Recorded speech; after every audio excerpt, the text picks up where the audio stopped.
भारत माता की, भारत माता की, भारत माता की जय श्री राम, जय जय श्री राम।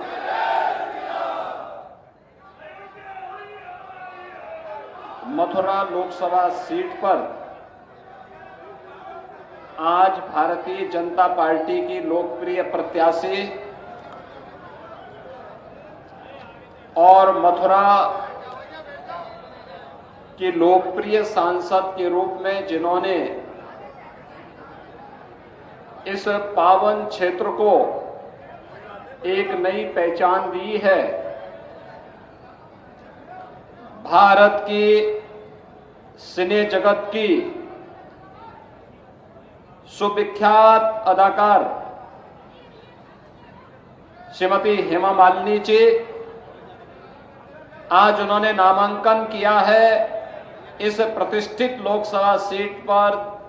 तीसरी बार उनके नामांकन के लिए मैं भारतीय जनता पार्टी परिवार की ओर से उनका हृदय से अभिनंदन करता हूं, उन्हें बधाई देता हूं। आज के इस कार्यक्रम में मंच पर उपस्थित उत्तर प्रदेश सरकार में मेरे सहयोगी मंत्रीगण, उत्तर प्रदेश भारतीय जनता पार्टी के पूर्व अध्यक्ष श्री स्वतंत्र देव सिंह जी, उत्तर प्रदेश सरकार के ही मंत्री चौधरी लक्ष्मी नारायण जी, राज्यसभा के माननीय सांसद चौधरी तेजवीर सिंह जी, जिलाध्यक्ष मथुरा जनपद श्री निर्भय पांडे जी, महानगर अध्यक्ष श्री घनश्याम लोधी जी, प्रभारी अशोक कटारिया जी, हमारे माननीय विधायकगण श्री पूरन प्रकाश जी, ठाकुर मेघ श्याम सिंह जी, श्री राजेश चौधरी जी, लोकसभा के प्रभारी श्री श्याम भदौरिया जी, डॉक्टर देवेंद्र शर्मा जी, जिला पंचायत अध्यक्ष चौधरी किशन सिंह जी, महापौर विनोद अग्रवाल जी, विधान परिषद सदस्य योगेश चौधरी जी, पूर्व सांसद कुंवर मानवेंद्र सिंह जी, जिलाध्यक्ष आरएलडी श्री राजपाल भंगर जी, पूर्व मंत्री रविकांत गर्ग जी, हमारे पूर्व विधायकगण श्री कारिंदा सिंह जी, चंदन सिंह जी, प्रणतपाल सिंह जी, भारतीय जनता पार्टी और राष्ट्रीय लोकदल के सभी पदाधिकारीगण और आज के इस नामांकन सभा में यहां पर उपस्थित सभी हमारे उपस्थित महानुभाव कार्यकर्ता बहनों और भाइयों, वृंदावन बिहारी लाल की इस पावन धरा को, राधे रानी की इस पावन धरा को कोटि कोटि नमन करते हुए आप सबका मैं हृदय से अभिनंदन करता हूं। आज से मथुरा प्रतिष्ठित लोकसभा सीट का नामांकन की प्रक्रिया जैसे ही पूरी होगी तो फिर जनता जनार्दन की अदालत में, लोकतंत्र के इस पूरे पवित्र पर्व में हर राजनीतिक दल का प्रत्याशी अपना भाग्य आजमाने के लिए यहां पर आएगा। और सबसे विचित्र बात तो यह है कि तीसरी बार जब हेमा मालिनी जी यहां पे प्रत्याशी बनी है तो किसी भी अन्य दल के पास प्रत्याशी ढूंढे हुए नहीं मिल रहा है, उधार में प्रत्याशी ला रहे हैं और उन लोगों को उधार में भी प्रत्याशी नहीं मिल पा रहे हैं तो कांग्रेस के नेता अपना आपा खो चुके हैं। अब भारत की मातृशक्ति के प्रति अपमानजनक टिप्पणी करके आधी आबादी का अपमान करने पर उतारू हो चुके हैं। लेकिन इन कांग्रेसियों को और इंडी गठबंधन के लोगों को इस बात की जानकारी होनी चाहिए, ये राधे रानी की भूमि है, यमुना मैया की कृपा इस भूमि पर है। अगर आधी आबादी का अपमान करोगे तो आधी आबादी ही नहीं बल्कि पूरा भारतवर्ष उन्हें ऐसा सबक सिखाएगा कि आगे से वे राजनीति करने लायक नहीं बच पाएंगे।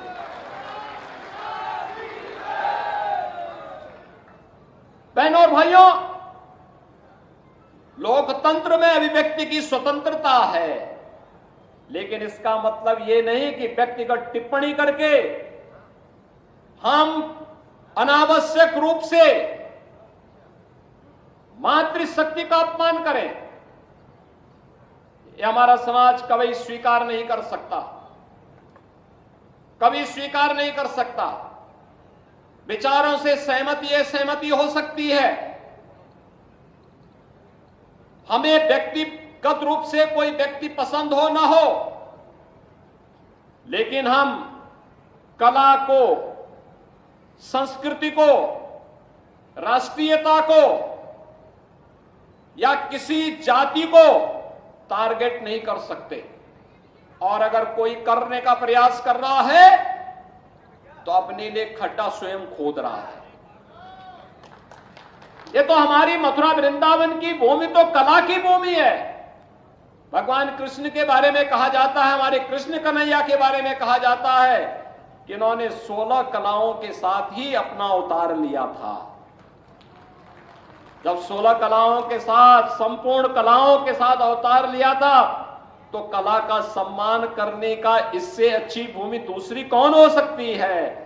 और इसीलिए भारत की सिने जगत की सबसे सुविख्यात अदाकार के रूप में जिन्होंने अपनी कला और अपनी प्रतिभा के माध्यम से भारत की परंपरा को, भारत की संस्कृति को, भारत की सिने जगत को, भारत की परंपरा और संस्कृति की कला को वैश्विक मंच पर स्थापित करने में अपना पूरा जीवन लगा दिया हो, और जिसके मंचन को देखने के लिए आज भी लाखों लाख लोग जुड़ते हैं, चाहे वे गंगा की प्रस्तुति हो, चाहे वह मीराबाई की प्रस्तुति हो, चाहे वह मां दुर्गा की प्रस्तुति हो, उस कला का सम्मान कौन भारतीय नहीं करेगा, कौन भारतीय नहीं करेगा। और यह भी अगर कांग्रेसियों को बुरा लगता है तब तो उनको भगवान भी अब बचा पाएगा कि नहीं बचा पाएगा, ये मुझे स्वयं उन पर संदेह होता है। बहनों और भाइयों, ये लोकसभा का चुनाव चल रहा है। पहले चरण के नामांकन की प्रक्रिया पूरी होने के बाद आज दूसरे चरण के नामांकन की प्रक्रिया भी पूरी होने जा रही है। अब पहले और दूसरे चरण में चुनाव प्रचार कार्य युद्ध स्तर पर आगे बढ़ेगा। मैं भी कुछ दिन पहले यहां आया था, मैंने विकास की चर्चा भी की, संस्कृति की चर्चा भी की, देश के अंदर क्या माहौल है इसकी चर्चा भी की। मैं कल आगरा में था, सायकाल वाराणसी गया और आज फिर मथुरा में फिर आपके बीच में यहां पर आया हूं। तो उत्तर में चाहे वह सहारनपुर बिजनौर हो या वाराणसी बलिया, चारों ओर जाकर के हम ही लोग बता सकते हैं ना कि वास्तव में माहौल कैसा है और जनता जनार्दन क्या चाहती है। चारों ओर एक ही आवाज आ रही है, हर मन में एक ही बात है कि हमें मोदी जी ने 10 वर्ष तक देश के लिए जिस प्रतिबद्धता के साथ कार्य किया है, मोदी जी के प्रति कृतज्ञता ज्ञापित करते हुए हम अपना एक एक वोट मोदी जी को देंगे, कमल निशान पर देंगे और भारतीय जनता पार्टी के प्रत्याशियों को विजयी बना के देंगे। सभी जगह से एक आवाज है। और बहनों और भाइयों, यह आवाज वैसे ही नहीं है। पहली बार भारतवासियों ने एक ऐसी सरकार को देखा है जो सरकार भारत के अंदर, भारत की भावना के अनुरूप, भारत के नागरिकों की सम्मान की रक्षा करते हुए, उनकी सुरक्षा करते हुए, उनकी समृद्धि के लिए और राष्ट्रीय स्वाभिमान को 56 इंच चौड़ा करते हुए दुनिया के सामने भारत के गौरव को बढ़ाने का कार्य कर रही है। यह काम मोदी जी के नेतृत्व में हुआ है। वैश्विक मंच पर बढ़ी हुई प्रतिष्ठा हो, चाहे सुरक्षित सीमाएं हो, देश के अंदर वर्ल्ड क्लास इंफ्रास्ट्रक्चर का हो या गरीब कल्याणकारी योजनाओं का लाभ देने का हो, भारत की परंपरा और संस्कृति में पूछना चाहता हूं, कांग्रेस को देश के अंदर 60 वर्ष तक शासन करने का अवसर प्राप्त हुआ था। क्यों नहीं इन्होंने काशी में काशी विश्वनाथ धाम का निर्माण कर दिया? मोदी जी तो पिछले 2 बार से ही काशी से सांसद हैं, लेकिन कांग्रेस को तो 60 वर्ष लगे थे और 60 वर्ष तक उनका प्रतिनिधित्व काशी से था। क्यों नहीं उन्होंने अपना प्रतिनिधि, और क्यों नहीं कांग्रेस की सरकारों ने, केंद्र और राज्य सरकारों ने काशी के बारे में सोचा? क्यों नहीं उन्होंने मथुरा वृंदावन के बारे में सोचा? आखिर सपा, बसपा, कांग्रेस, इन सभी को आपने अवसर दिया था। यहां पे नगर निगम बनाने का काम हो, यह भी भारतीय जनता पार्टी की सरकार ने किया।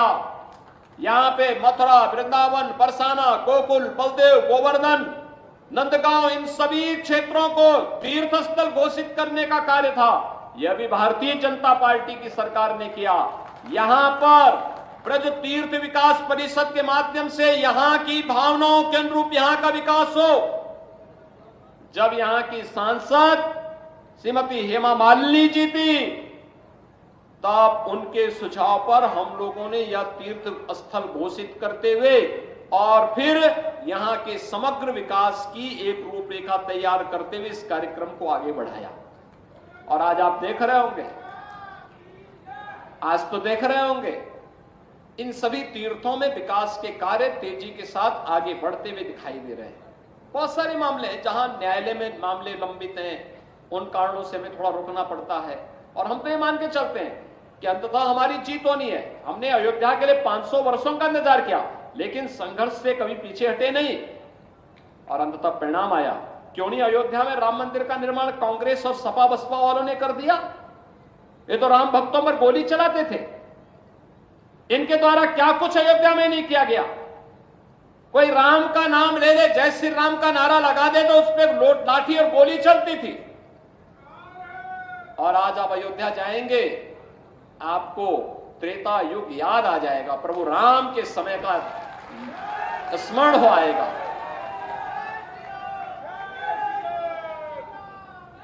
हेमा मालिनी जी तो अयोध्या गई थी, उन्होंने प्रभु राम के सामने मंचन किया और वे स्वयं भी अभिभूत थी वहां देख करके कि अयोध्या पहले पतली गलियां थी, कुंज गलियां थी, मथुरा वृंदावन की तरह ही कुंज गलियां थी।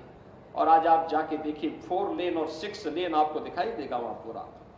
हर व्यक्ति खुश है, व्यापारी खुश है, वहां का नागरिक खुश है, होटल संचालक खुश हैं, रेस्टोरेंट संचालक खुश है, फूल पत्ती बेचने वाला खुश है, टैक्सी चालक खुश है, नाविक खुश है।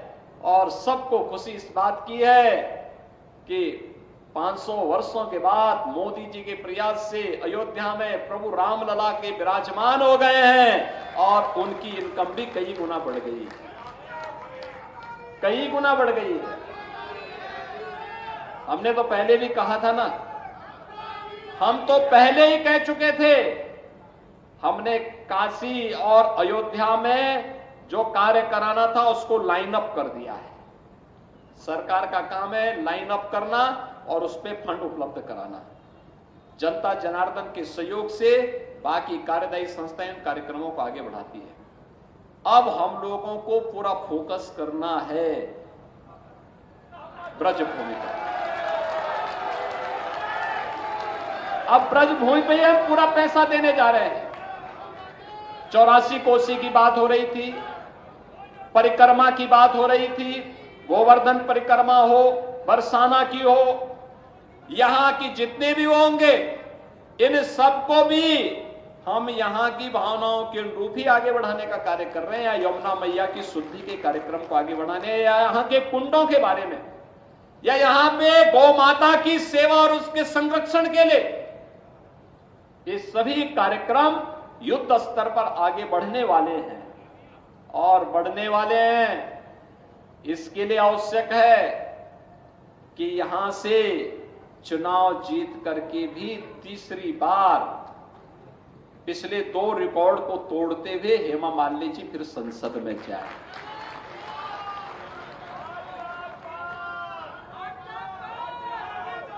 और यहां का संदेश देखो, अयोध्या, मथुरा और काशी में सबसे पहले चुनाव मथुरा में हो रहा है,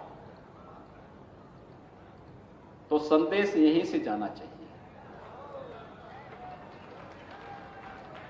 यहां का संदेश स्पष्ट होना चाहिए पूरे उत्तर प्रदेश के लिए कि अयोध्या में रामलला का विराजमान हो गया है, काशी का काम भी हो गया है, अब मथुरा जो इंतजार कर रहा था, मथुरा वृंदावन के विकास के कार्यक्रमों को आगे बढ़ाने के लिए तीसरी बार हेमा जी को फिर से यहां से प्रचंड बहुमत से विजयी बनाने के लिए एक एक कार्यकर्ता लगेगा। भाजपा राष्ट्रीय लोकदल का एक एक कार्यकर्ता लगेगा और भारी बहुमत से विजयी बनाने के लिए हम लोग कार्य करेंगे।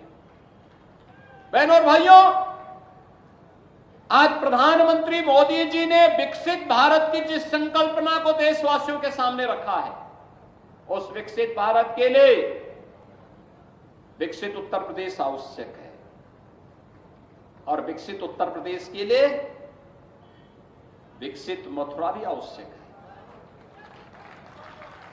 हमारे पास जो संभावना होगी हम उसी में विकास कराएंगे, जो संभावना होगी उसमें हम विकास कराएंगे। जो क्षेत्र हमारे लिए सबसे सरल होगा, सबसे आसान होगा, उसमें हम कार्य करेंगे। हमारे पास सबसे अच्छा है स्पिरिचुअल टूरिज्म का, हम उसको विकसित करेंगे। यमुना मैया में इसकी शुद्धि के साथ साथ जो कुछ भी अन्य कार्य करने होंगे हम लोग करेंगे। यमुना मैया की तो साक्षात कृपा हम पर बरसती है। आपने पिछली बार वैष्णो कुंभ को देखा होगा, कितना शानदार तरीके से हुआ था। कुंभ का आयोजन से लेकर के कार्यक्रम के समारोह तक, पूर्णाहुति तक कोई विघ्न बाधा नहीं। और जैसे कुंभ की पूर्णाहुति होती है, उसके बाद पूरे देश के अंदर कोरोना महामारी की चपेट में कैसे देश आया था, उस समय कितना वो लग रहा था हम लोग। आप सोचो, अगर यहां पे कुंभ के दौरान होता क्या स्थिति होती। लेकिन हम सब सौभाग्यशाली हैं कि यमुना मैया की कृपा थी, राधे रानी की कृपा थी, कृष्ण कन्हैया की कृपा थी कि ये सारे कार्यक्रम हमारे सकुशल संपन्न हुए और हम इन सभी कार्यक्रमों को आगे बढ़ा पाए। और इसीलिए यहां के विकास के लिए कहा जाता है कि जितना कुछ कर लें वह कम होगा। और यहां की पहचान को इसलिए हमने कभी रंगोत्सव के रूप में, कभी कृष्णोत्सव के रूप में इन कार्यक्रमों को आगे बढ़ाने का काम किया। आज यहां अच्छे ऑडिटोरियम बन रहे हैं, अच्छा बस स्टैंड बना है, एयर ओपन थिएटर बन रहे हैं। आज यहां पे परिक्रमा के मार्गों के पुनरुद्धार की बात होती है। आज यहां पर यहां के काशी विश्वनाथ धाम की तर्ज पर यहां पे मंदिरों के पुनरुद्धार के कार्यक्रमों को भी आगे बढ़ाने की चर्चा होती है। नमामि गंगे परियोजना के तर्ज पर यमुना मैया को भी शुद्धिकरण से जोड़ने के कार्यक्रम को आगे बढ़ाने की चर्चा होती है। बहनों और भाइयों, ये चर्चा इस बात की शुरुआत है, हमने अच्छी शुरुआत की है। ये चर्चा इस बात को बताता है हमारी शुरुआत अच्छी हुई है तो इसका रिजल्ट भी अच्छा आने वाला है। और अच्छे परिणाम के लिए अच्छी सरकार आवश्यक है, अच्छे प्रतिनिधि आवश्यक है, रुचि लेने वाले प्रतिनिधि आवश्यक है। और रुचि लेने वाले प्रतिनिधियों में ही मैंने जो आपको कहा, ब्रज तीर्थ विकास परिषद का जब गठन होना था तो उस समय अपने एक लंबे कला जगत के अनुभवों का लाभ श्रीमती हेमा मालिनी जी ने हमारी सरकार को हमें उपलब्ध करवाया था। और कैसे इसका गठन होना है, कैसे कार्यक्रम आगे बढ़ेगा, कैसे हम इस चीज को आगे लेके चल सकते हैं, यहाँ की कला, यहाँ की संस्कृति, यहाँ की परंपरा भी, यहाँ की वो भी संरक्षित रहे, लेकिन यहाँ का विकास भी हो। ये सभी कार्यक्रम आगे बढ़ रहे थे और आज उसी का परिणाम है कि हम इस क्षेत्र के लिए कुछ कर पा रहे हैं, इस क्षेत्र के लिए भी कर रहे हैं।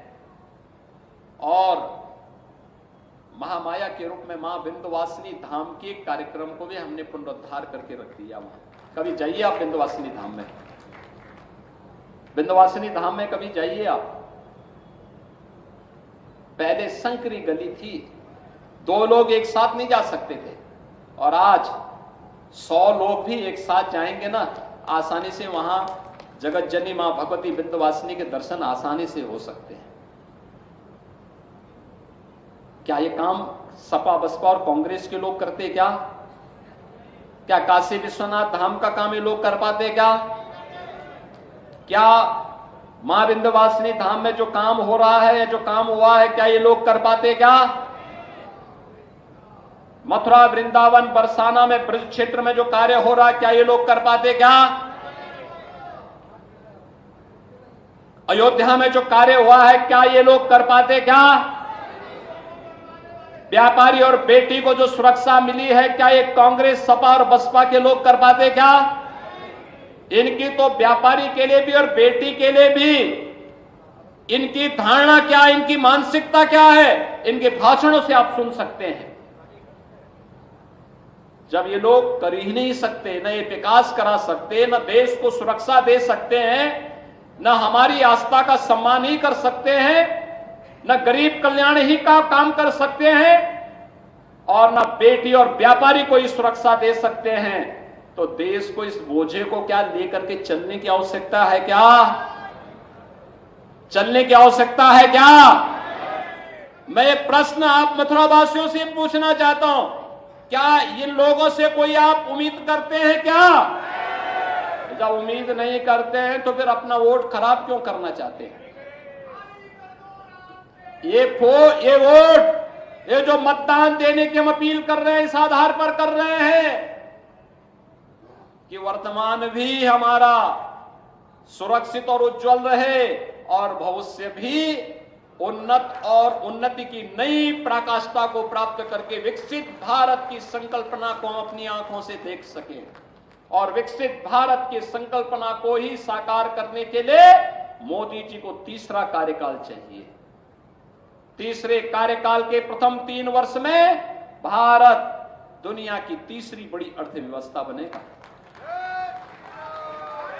भारत तीसरी बड़ी अर्थव्यवस्था बनेगा। हर भारत की इनकम कई गुना बढ़ेगी, हर भारतवासी की इनकम बढ़ेगी, इंफ्रास्ट्रक्चर के कार्य और द्रुत गति से आगे बढ़ेंगे। तब हम लोगों को किसी के सामने विकास के बारे में चर्चा करने की आवश्यकता नहीं होगी, स्वतः स्फूर्त भाव के साथ होता हुआ दिखाई देगा। और इसी का आह्वान करने के लिए आज मैं आपके पास आया हूं। मथुरा लोकसभा सीट पर तीसरी बार श्रीमती हेमा मालिनी जी आपके बीच में है। पिछली बार यानी पिछली 2 बार जितने वोटों से आपने जिताया है, इन दोनों को जोड़ करके जितना बनेगा उससे ज्यादा वोटों से जिताने की जिम्मेदारी आपको सौंप रहा हूं। सहमत हैं? सहमत हैं? सभी लोग सहमत हैं? सभी लोग सहमत हैं? दोनों हाथ उठाकर मेरे साथ बोलेंगे फिर, भारत माता की, भारत माता की, भारत माता की, भारत माता की, वंदे वंदे वंदे वंदे